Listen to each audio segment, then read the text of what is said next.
Hello, it's Harry Brook here, Ag Fieldman for Flagstaff County, and today we're talking to Dr. Edward Bork, who is the Mattheis Chair at Rangeland Ecology, as well as Rangeland Research Institute Chair. And today we're going to be talking about native range management, and I hate the phrase, but I'm going to use it, sustainable use of that resource to keep it resilient when we have things like drought.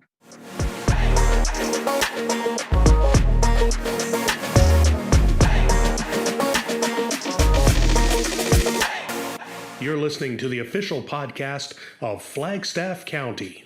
Thanks for agreeing to talk with me, Edward. My pleasure, Harry. Good morning. Let's talk about the way that native range should be used. And I guess some of the main range plants that have the highest value for grazing purposes.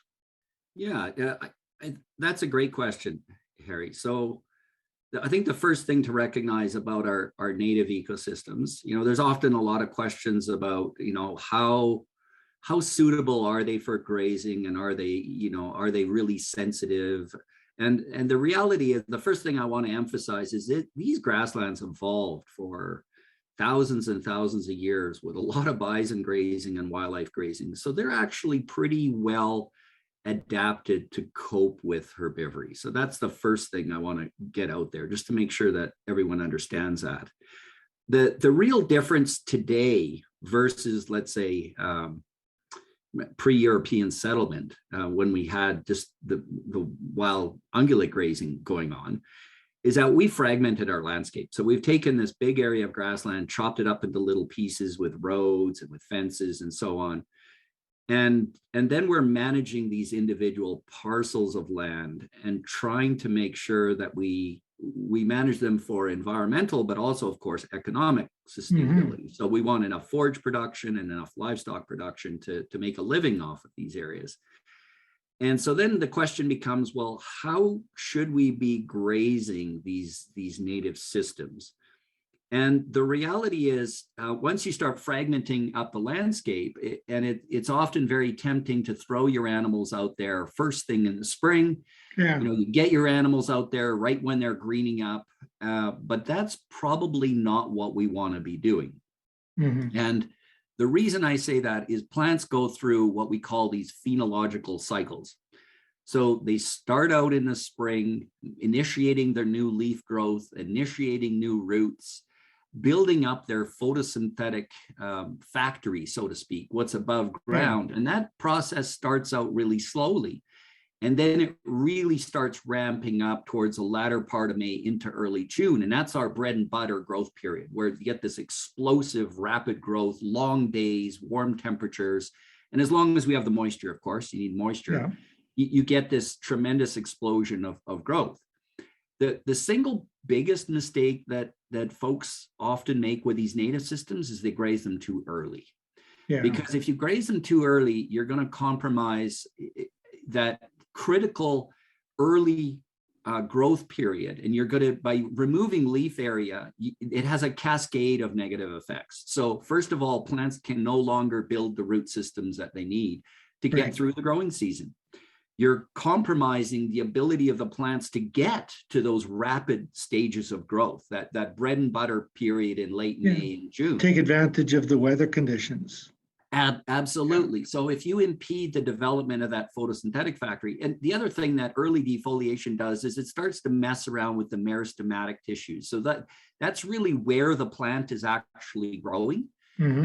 And it grows from different places, both on the leaves and within the core of the plant, where you're getting new tillers being produced. And if you get too much damage on that really impedes growth in that rapid growth period. So the most important thing you can do on native in particular is defer use until later in the growing season. And what a lot of folks will do, now the question is, how do you do that? Because you got to have something to graze. So a common strategy is to make sure you've got some early growing plant communities, forage stands that are maybe more grazing tolerant. And a way to do that might be by having some introduced grasses, some meadow brome or hybrid brome or whatever it is, a tall fescue, a mixture of different species, or even, extend your winter grazing period. Some people will do that as well, go back and clean up their swath grazing fields to try to get as much deferment as they can. Whatever you can do to delay or defer that in use of that native is really going to allow those native stands to reach their peak biomass and make sure they reach their full productivity, and also conserve a lot of those native grasses. So how about using something like crested wheatgrass? Because that's a very early starting grass. It is introduced. Absolutely. So crested wheatgrass really can be a very valuable species for exactly that purpose. Same with Russian wild rye, because they start growing very early in the spring, and that opens up that window to find an alternate source of forage. The one downside I would say to crested wheatgrass is that if allowed to go through and reach maturity at the end of the year, crested wheatgrass is not very good in terms of its ability to do what we call cure on the stem. Right. So the standing quality of crested wheatgrass come September, October, November is actually very, very poor. So what you want is just enough of that spring pasture to get you through that critical spring period, but not so much crested wheat that you're going to end up stockpiling a bunch of crested wheatgrass later, where your cattle just aren't going to do very well on it. So every producer is going to have to figure out what's the optimal balance and ratio that they might need of native to those tame early growing species to make that happen. The other thing I would point out is that when we're trying to conserve, when I mean conserve while using them, these native systems, it's really about stocking rate. So stocking rate is the single most important factor regulating the productivity and health of any pasture. Doesn't matter if it's tame grass seeded or if it's native grass. So if you have an excessive amount of defoliation on those plants at the wrong time of year, you can impede their growth the following year and even 2 years down the road and on. So you really need to be thinking about how much can I sustainably remove from this plant community without reducing its production potential. And there's all kinds of rules of thumb on how much should be removed. Some of our agronomic species, we can push to 60, 70%, but because they're so grazing tolerant, they still maintain productivity. In the case of a lot of our native systems, they're quite a bit more grazing sensitive, especially to the overall stocking rates. You might want to use a little more conservative use level within any 1 year, somewhere around 50%. In a really good year, you can push it to maybe 55 or 60, but on average, 50% is not a bad rule of thumb for the amount that you want to remove. On rough fescue, what would 50% look like? If it was, it might be at say 8 inches tall. So that's a great question, because your inclination might be, well, if it's 8 inches tall, I can take off 4 inches. Yeah. That's not quite the case, because the way plants are structured, they have a disproportionately large amount of biomass closer to the ground. So what that means is the bottom 10% of the plant in height actually contains far more biomass than the very top 10%. Right. So if you're striving for 50% biomass removal, you're actually going to lower what we call the stubble height down lower than 4 inches. It's probably going to be more like 3 inches or something like that. But, there is no set rule, because it depends on the individual plants. So, and the environment too, I'm sure. Absolutely, because your rough fescue might be 12 inches tall in a good year and might only be 6 inches tall or 4 inches tall in a drought year. So you really need to be sensitive to what kind of growing conditions do you have, what kind of productivity are you getting out of it. In terms of rough fescue, you had asked earlier, Harry, about what are some of the valuable native plants. So these native plants have a couple advantages in the fall. One is they cure really well on the stem. Right. So they're able to they're able to maintain, let's say, their crude protein and their digestibility, so the energy content, into the fall quite well. And rough fescue is particularly adept at that. And so, you know, if you look at the crude protein levels on rough fescue in the month of September, that stockpiled biomass that you may not have grazed yet may still be around 8%, 7%, wow, which is really, really good. It's perfect for a mid-pregnancy cow. Exactly. And so, and that's a really useful way, by stockpiling that native grass, to basically provide a low cost, high quality ration to those animals during that mid-gestation period, as you point out, and cut your cost down even going into winter. So folks that have got this native grass are often trying to winter graze right through until January or February if they can. Yeah, which keeps down your costs. I was wondering, that's the rough fescue is the one I equate with being a hard grass, as they say. Yes, exactly. And so hard grass is a term that's often thrown around because it represents plants that have this ability to kind of cure better on the stem. Yeah. Now, the trade-off is that the hard grasses, which are often native, they're not exclusively native, but they're often native. Hard grasses are often not as good a quality, ironically, in the spring. So if you were to compare, let's say, a hybrid brome or meadow brome, head to head against rough fescue in the month of May, the meadow brome will be higher quality. You know, it'll be quite a bit better. But if you compare those head to head, by the time you get into September, October, November, the fescue is actually going to be higher in quality. And so, you know, again, thinking strategically of what do my animals need? What do they need in spring? What do they need in fall? And how do I mix and match my pasture types with both their grazing tolerance? Because that's the beauty about those agronomics. They're quite grazing tolerant and they regrow quite well. So they're really well positioned for spring pasture. And that enables you then to defer on that native to then get the best of both worlds, to basically keep your cows happy all year long. Okay. I was just thinking about, that's why high intensity, short duration grazing works so well with your introduced species. Now, how does that affect the native species? Absolutely. So there are a lot of producers that are going to these mob grazing or high intensity, low frequency, or adaptive multi-paddock grazing systems, which basically is taking a large area and subdividing it into a lot smaller paddocks. And then you get these high densities of animals. And that has a couple benefits. So one benefit is just by getting a smaller area, you get better control over the spatial distribution of the animals. Right. And because you're getting better control over the spatial distribution, you're getting more uniform use. And so more uniform offtake of the vegetation. So that's one potential benefit. Higher efficiency. Exactly. Higher grazing efficiency. The second one, though, is because you can, by having smaller paddocks, you're going to move them more often. Yeah. And when you move them more often, that means each pasture is going to have a longer recovery period.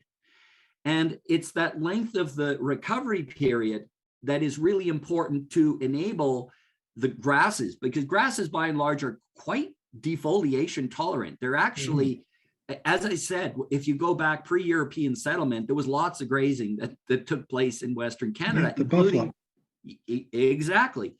And so these grasses are usually very well positioned to regrow quickly. And those small paddocks with the long recovery periods allow for those agronomic grasses to really exploit this high regrowth potential. They can bounce back, regrow, and recreate that leaf area, that photosynthetic factory, and regain a lot more biomass by doing that. Okay? Yeah. Our agronomic systems, so our tame forages, are really well positioned to that. Because if we're using these small paddocks with high animal densities, we run the risk of running, utilization levels up to 70, 80% in some cases. And some producers are even pushing it harder than that. Yeah. And the reason they're doing that is because Well, first of all, the agronomics, they know will regrow. Of course, the caveat being you got to have moisture. If you don't have moisture, it's not going to regrow. And so they know they can get away with that. And then by coming back on a second rotation, it could be 60 days later or even 80 days later, they know there's going to be some regrowth there. It's a really nice system to use. In the case of the native species, we got to be a little bit more careful. Right. Because as I pointed out earlier, our target utilization levels are closer to 50%, not 70 or 80%. So we run the risk of doing more damage to those native grasses, especially if we hit them early in the growing season. The other issue that comes up with some of our native systems is the productivity of these lands are often a little bit lower, in part because they're found in drier regions or areas that are, stony or saline, or maybe terrible soils. Yeah, the quality of the soil isn't as good. And that means that the cost associated with building those small paddocks is maybe a little more questionable, right? Because if the return isn't there, in other words, if the productivity is not high enough for a given pasture type, it's hard to justify building a lot of small paddocks, right? Yeah. So some producers are doing it, but again, it comes with challenges, cost, and also the provision of water, because you got to have water. Animals got to have water while they're in each one of those paddocks. Right. So every producer is going to look at their situation. The work that we've done suggests that, yes, this rotational grazing definitely has advantages. To me, there's a law of diminishing returns in terms of how many paddocks should you have for your herd. So if you go, for example, from 1 paddock to 2, that means each paddock will be rested half the time. If you go from 2 to 4, every paddock will be rested 75% of the time. If you go from 4 to 8, then each paddock will be rested for 12.5% of the time.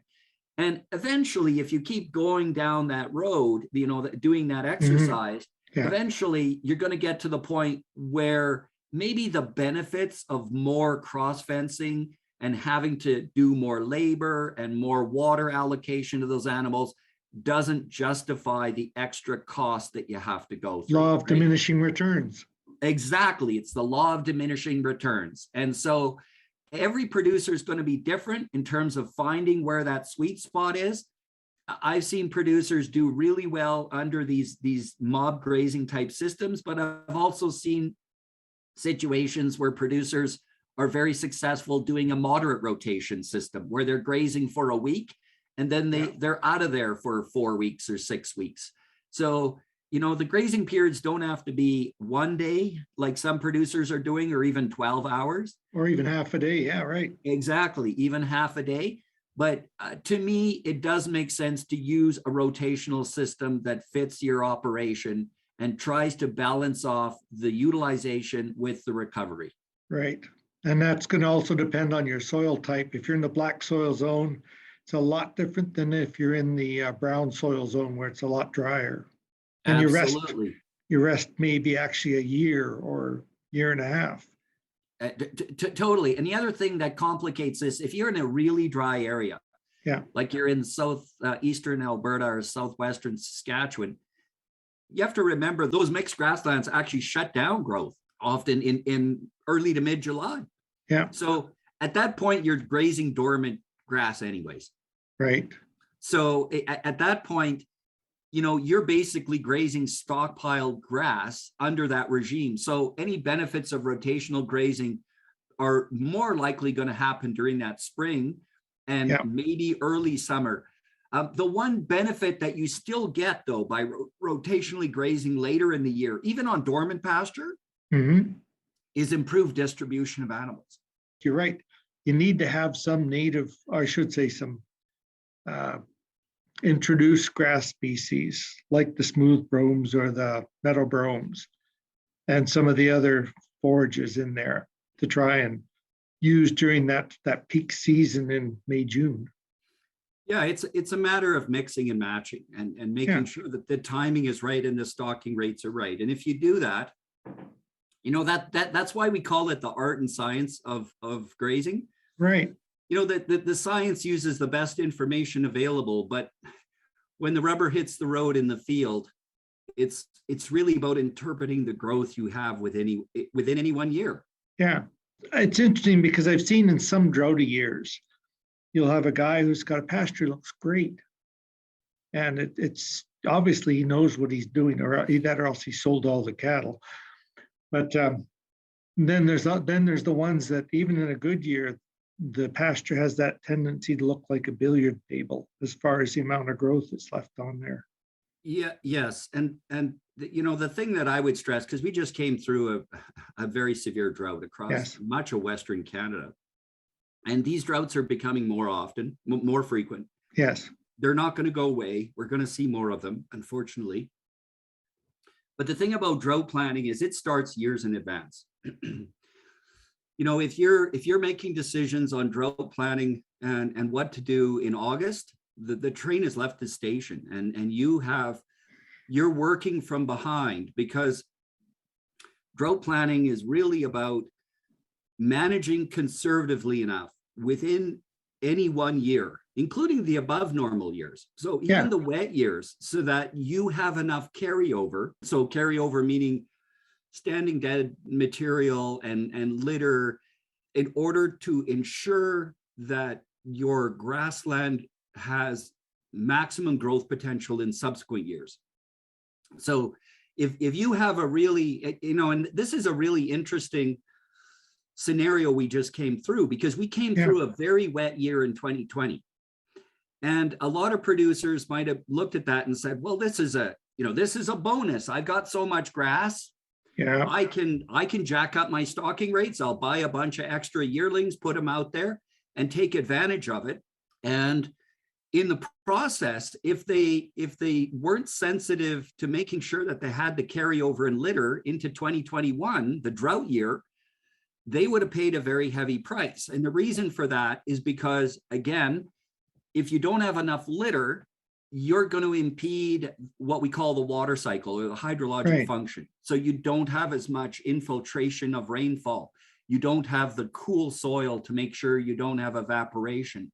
So you have, in effect, less water available for plant growth during the growing season. So you're actually augmenting or making the effects of drought worse by not having litter in place. Yeah. But that litter planning needs to happen the prior years. It doesn't just start the year of the drought. Yeah. And it's the same thing with, I mentioned the effect of grazing on the root systems. Well, if you have plants that are highly stressed because they've been subject to too much defoliation in the prior year, you're going to lose the deeper roots. Right. And so now you've got a shallower rooted plant. So when you might have been fine in 2020, but then you hit 2021 and suddenly the taps are turned off, you don't have the water. And because those plants don't have the deep root systems, suddenly they shut down growth much earlier than they would have otherwise. Right. So having healthy plants, keeping litter on the soil, and making sure you control the stocking rate at all times, these are really valuable approaches to risk management. And that includes drought planning, and it starts way before the drought. Basically, it's you need to be planning well in advance. And unfortunately, we as humans tend to deal with things, whatever's happening now will continue into the future until proven otherwise.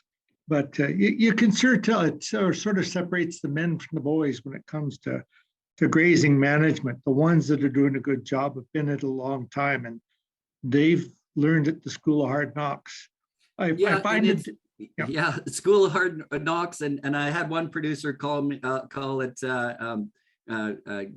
Grassland University. Yeah, exactly. where the system tells us, that the resources itself tell us what we're doing right and what we're doing wrong. The only question is, are we going to be able to survive in the short term? This is a good example. If we have another drought equivalent to 2021, or even 60% as bad of 2021, in 2022, there could be some real big train wrecks. And so as bad as 2021 is, we're not out of the woods yet. Oh, no. In fact, some people I know that have got livestock and then they're in the dry areas. They were quite well off because they had basically had 2 years production of hay in 2020. And so then there was enough left over that's carrying them through. But God help them if we get another year like 2020 and 2021 back to back, that's when you're going to see a lot of farms in dire distress. Because even good management can't handle 2 years of drought, or not without severe cutting back 2 or 3 years ago. Well, yes and no, Harry, because historically we've had 2 or 3 year droughts. You know, Oh yeah, the grasslands can take it. Drought does not threaten the sustainability of grasslands themselves. Okay. It threatens the human ability to make a living from those lands. Yes. And it's because we're not thinking in advance about what could be possible and what might happen in any one year. The other thing that I think makes it worse, and I travel around and see a lot of ground in Western Canada. In southeastern Alberta, in those dry mixed grass prairie areas, they graze ultra conservatively. And the reason they do that is because they know there's a very high certainty they're going to get a drought the following year, or maybe a 2 or 3 year drought. So, the difference between maximum production and where they graze, instead of grazing at 50%, they may graze at 40 or 30 because they realize there's such uncertainty in their system. I think what hits the droughts in central Alberta, so the Edmonton area to Lloydminster and the area covered by Flagstaff County as well, so hard is because in an average year, we're actually quite well off. Yeah, we are. But that's why we're not used to planning for these things. And so when the drought of 2002 hit, that was a big wake-up call. And then we go a few years with normal rainfall. For some reason, we forget about these events and then we relapse, and then we get hit again in 2021. And there's been some droughts in between as well. So we need to make this a part of our everyday routine planning of how we manage these pasture systems. And once we get into that habit, it'll reframe the strategy that we use to cope with drought. Well, I noticed after the 2002 drought, especially you talked to a lot of cattle producers, and they were very comfortable holding at least 2 years supply of hay on hand because of the prices have gone through the roof, as they've done this year. Because it's it's a built-in resilience, and hay, once you've been through 1 year, the loss of feed value is fairly minimal if you do it right. But I was thinking along the lines of some old guys I've talked to, they look at their same pasture, right? And they say, oh, she's root bound. It's time to rip her up and reseed it. And I'm thinking, well, that's not the only way to deal with it, is it? Yeah. And here's the problem with that. So if you're going to tear up a piece of native ground, yeah, and you're going to put in some agronomics, there are big differences between the agronomics. So the agronomics have a very high potential ceiling on what their maximum yield is. I'll grant you that. But here's the problem. They actually run the risk of becoming stagnant, and their productivity starts to wane over time. Right. And so, and part of that is because they don't have the same utilization of the below ground resources, so the soil resources. Our native systems have got these massive root systems below ground, where I always tell my students that really, when they're walking across the prairie, all they're seeing are the tips of the icebergs. Right. That the vast majority of the biomass is below ground. In some cases, 70, 80% of the biomass is below ground.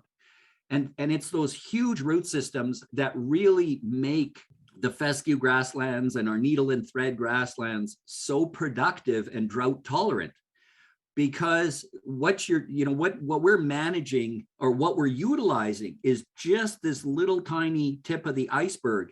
But what you're managing is actually below ground. It's this huge root system. And that is incredibly valuable. So if you're going to convert that to an agronomic stand, you'll get a boost in production initially. But then what'll happen is it'll start going through this stagnation. because it's not utilizing the soil resources as effectively. It's more drought susceptible. It needs a lot more nitrogen, and the cost of fertilizer is sky high right now. So then you're going to get into this cycle where you need to start fertilizing to try to keep them more productive. And the other thing I'll point out, producers that have native grass and know about this fall and winter grazing strategy, and when I talk to them about it, how important is it? They go, it's critical. It is one of the most important factors that makes me economically profitable. So there's no way they're going to plow that under. But if you plow it under and then you change your mind and you go, well, you know what? I think I'd like to get native back in there. It's real problematic for many reasons. You cannot, first of all, get the seed for those native species. And even if you could, the establishment is very, very slow. Yeah. And you've got all these weedy species that are going to emerge from those soils, which makes it further problematic to try to get them back. And it's hard to compete, isn't it? Those native species take a long time to establish. Very, very much so. So that's why if you have it, and if you're thinking of getting rid of it, think twice, because once you get rid of it, it will be very difficult to reestablish. And then you will have lost that competitive edge of having that fall, winter, low-cost grazing resource. Well, I mentioned it to you before we started recording, how some of the native ranges, a friend of mine was sort of overseeing how through fall grazing and dormant season grazing over a period of about 20 or 30 years, he managed to increase the carrying capacity on his native range by about 3 times. So, I mean, proper management over a long time can be very profitable if you do it right, but you could lose it pretty quickly too if you do it wrong. Absolutely. And that goes back to controlling the timing, controlling the stocking rate. It's some of those basic principles that, so often we gloss over them. The other thing I'll point out that's a complicating factor is, in a lot of central Alberta, the area where I am, northeast of Edmonton, and also Flagstaff County, there's a lot of cropland. And then you have these intermittent pasture resources that are distributed in that area as well. Right. So a lot of these are mixed farms. And, there's often just out of necessity, because we get busy, right? Farmers get busy in the spring with seeding and doing other things. And then their grassland and pasture management becomes a bit of an afterthought, right? It's like, you know what, I just want to get those animals out there and they'll take care of themselves. And that leads to continuous grazing or too much grazing and excessive stocking rates. And then we start getting these problems. So it's just important to recognize that, that these pastoral systems, these pastures, they can handle grazing, but they can't handle just any grazing. And so, do some advanced planning and thinking about what are my forage resources and how can I best align what my cattle need with what I've got. And how do I fit that in to the rest of my business plan and the rest of my operational plan? And how do I make that happen when I'm also trying to go out and do a lot of, annual cropping? Because that's a reality of much of central Alberta. So, and I know that's a challenge. It's easier said than done. I realize that. Yeah. But it's an important step. So I was just thinking, what about someone who had a lot of native range? So it's very poor soils, but you need something to put your cattle out on early in the spring, or say June 1st. How badly would it be if a native range be affected if you sort of had a sacrifice pasture and you moved it around, say 4 or 5 pastures? Would there be enough time, do you think, for the one that was sacrificed and grazed early? Would it have enough time over the 4 or 5 years where it wasn't used during that period, where it could recover? I think that would be absolutely no problem, Harry. So, okay. I mean, the fact that you use June is already encouraging to me, because what I'm concerned about is when I see animals out there May 1st or May 10th. Yes. So, we're already deferring till June, and that's a step in the right direction. And then, as you said, if you're able, so yeah, it's true, the pasture that's grazed in June is going to be maybe hurt a little bit more than the one that's grazed in August or September or October. That's true. But if you rotate next year and you flip those around, so the one that got grazed in June, in year one gets grazed maybe in October the next year. Yeah. And you keep that process moving around, that will absolutely help maintain that native grassland, and you'll be fine. So it's not that we can't graze in June. We just need to really think about how do we set the grazing up so that we don't cause degradation over time. You're basically trying to keep it sustainable system where you get paid so you can make a living at the same time, keeping the productivity of the pastures up.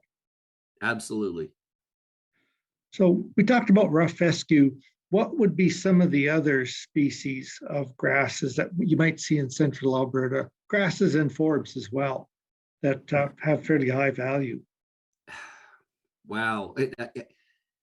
There are so many species. There are literally hundreds and thousands. The reality is, so if we look at the grasses anyways, there are a few mainstays that are really, really valuable. So in addition to rough fescue, we've got our needle and thread further south, and western porcupine grass in the Flagstaff, Kinsella, Wainwright, kind of that area.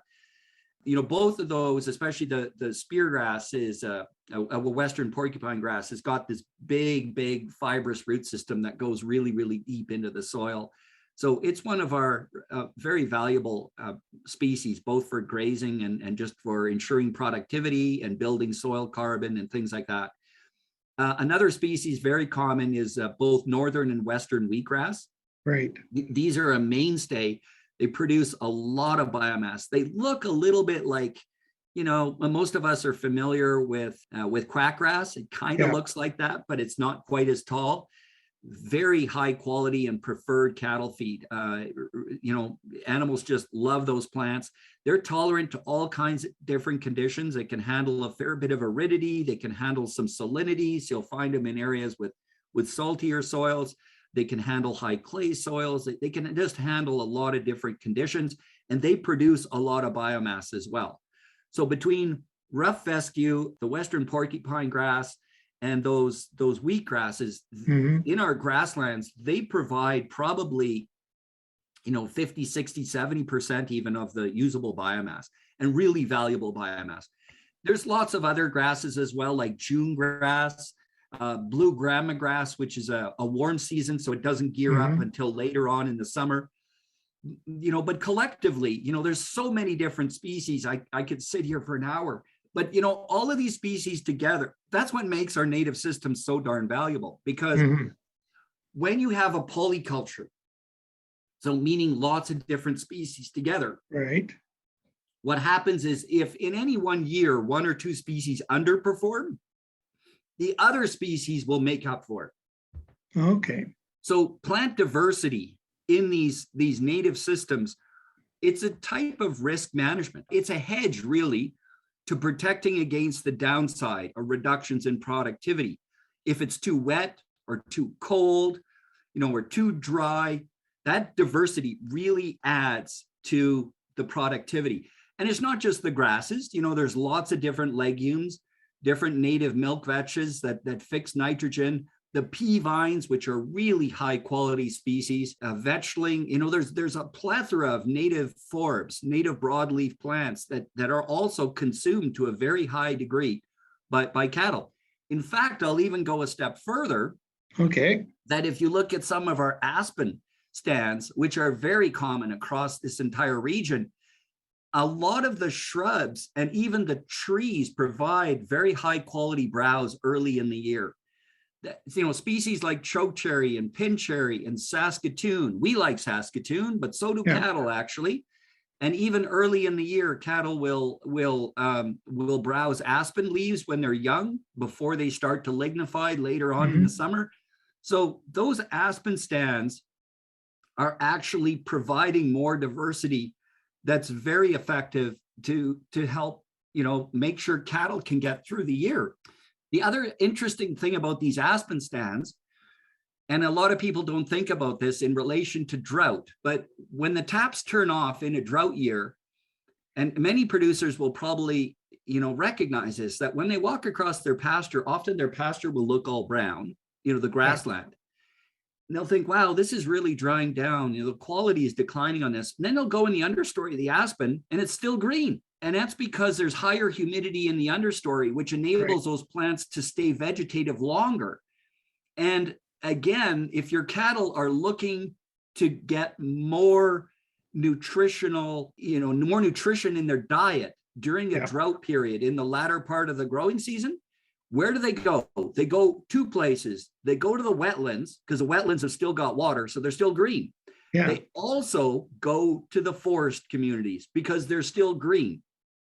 So again, these are things we don't always think about in terms of drought planning and in terms of understanding the importance of diversity to cattle production. Yeah. Well, so anybody out there who's thinking of clearing brush, don't.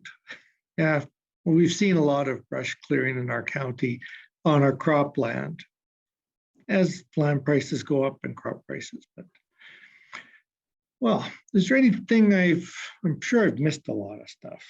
It's been a long time since I took my range management course at university. Before your time, Ed. A lot of the principles are still there. The Yeah. oldies are the goodies, right? Yeah. The principles of stocking rate and timing and proper distribution and using rest properly, those all still apply. We're making lots of progress in fine-tuning our understanding now of some of the benefits. The other thing that I'll just point out, Harry, is that we're doing a lot of work at the university in understanding the benefits of these different perennial systems for providing ecosystem goods and services other than just forage production. Right. And so we're doing lots of work on, let's say, looking at carbon stock. And I can tell you, just Cole's notes, that our grasslands and our forests, by the way, are agroforests. So the forests that are in those silvopastures, when you're grazing a bush pasture. Yeah. The carbon content that's contained across Alberta is billions, tens of billions of dollars worth of carbon in those systems that is at risk of being lost if we go through land use conversion. So plow them under and turn them into annual crops. The challenge is right now that producers are not getting paid for that carbon. That's a huge issue. And that's if they were being paid or given some kind of recognition of the value that you give to society at large and wildlife and all the other benefits, and got some kind of recognition financially, I think there'd be a lot less brush cleared because it's not productive from a crop point of view in a lot of cases. That's absolutely right. So the way we've been going about this, we started this work in 2012, and we're building both on the agroforestry side, but also on the grazing side. Yeah. So we have built up a lot of information on the size of these carbon pools, what their potential value is, what the mechanisms are that regulate the amount of carbon and how we might fine tune our grazing practices and so on to increase that carbon. And the bottom line is this: it's pretty clear that these perennial systems store an enormous amount of carbon, but the roadblock is that there's no formal policy mechanism to ensure that producers with those carbon stocks can get paid to help maintain or even increase them. So and that's a policy issue that people are aware of it. Folks are trying to work on it, but it's almost like pushing water uphill. Yeah, because they don't want to pay for something that's already there.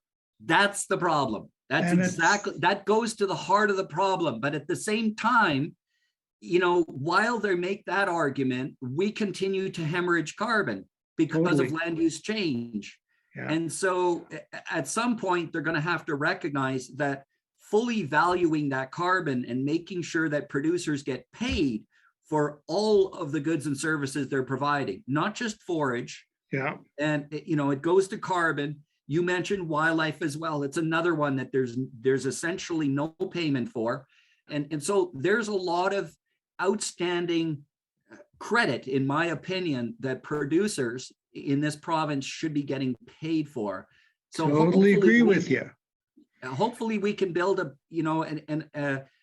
data set that's so compelling that eventually these markets will come to fruition. That's what we're hoping for. Well, that's excellent work you're doing then, because that's the biggest problem has always been when it comes to the whole carbon industry, is to accurately reflect what's being put into the ground and kept there. And even just a value of that carbon that's being stored as grasses and forages and organic matter. And sort of, we need to get to the next step where it is a policy recognition of it. And at least, obviously, the research is being done so you can prove what's in there. It's just getting the political masters to then make that recognition and find some way of paying for it. Yeah, and ironically, there's two ways to pay for that carbon. One is through the carbon taxes that are already being levied and redistributing that. Okay, so that would be one way. But there's also the voluntary market, which is where people are paying a premium because they know where their food is coming from. And you are seeing that. I've been on farms, including in your area, where producers are direct marketing their beef, and it's because they're getting paid a premium for it, as they should. Exactly. It's because people come out and look at these operations and say, okay, I see exactly how you're producing this. I see all of the other environmental services that you're providing, and I'm willing to pay a premium for that. Now, it's a lot of work. And, I would love to see it expanded to include the entire industry so that it's more widespread. And that's going to take time, but I think we will eventually get there. Well, I hope so, because agriculture, as far as stewardships of the land, are pretty good at it. But it always has to boil down to a financial recognition. If you're providing something, you need to be paid. Simple as that. And unfortunately, we've relied on our extensive landscapes to provide benefits to the greater society without any recognition that it has value. I 100% agree. And recognition has to be something more than a plaque. Yeah, or an attaboy, pat on the back type thing. That's right. It's exciting, because that's in the end, producers are still facing the difficult challenge of being profitable. Well, they got to make a living. They got to make a living. And so in the end, if it doesn't make dollars and cents, it's not going to be adopted. And so the bottom line is, the way I see it, by fully valuing these EG&Ss, we're actually increasing the size of the pie, the revenue pie. We're just not reallocating dollars within the pie. We're increasing the size of the pie, and that's what needs to happen. And I'm a big fan of big pies. There you go. Well, thank you very much, and I've really appreciated this discussion. And well, I hope that we'll see continued progress in the area, especially with some recognition that, it's not like a guy peeing himself in a wet suit in a dark suit where you get that warm feeling, but nobody notices. Hopefully, the political masters will come to the realization that our producers are doing a good job, and there needs to be recognition of that. And greater society has to also recognize it in financial ends. Thank you. Absolutely. My pleasure, Harry. Thank you. And let's hope for regular rainfall or even above normal rainfall in 2022. I'm open for 6 feet of snow myself to start with. Those guys feeding cattle out there might not want 6 feet. Okay, how about in the springtime, just for a week or so? But if anybody has questions about grazing, and especially with native range, can they call you? Absolutely. Email you, perhaps? Best is to probably email me. So you can either Google me and get my email that way, or it's just edward.bork, B-O-R-K, at ualberta.ca. They can also email me that way. Okay, well, thank you very much. I've really enjoyed this. My pleasure. Take care.